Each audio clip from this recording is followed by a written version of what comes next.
On behalf of Ipsos, I would like to thank you for joining us today and a big welcome to every one of you.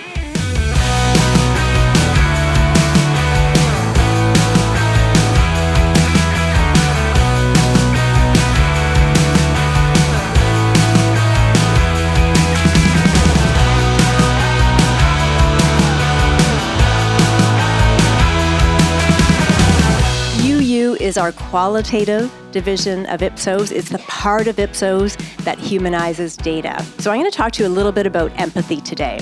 Every business problem is a human problem. And that's because every data point comes from some kind of human behavior. Each of these topics, on top of all the other variables, cultural variables come to play a very big part.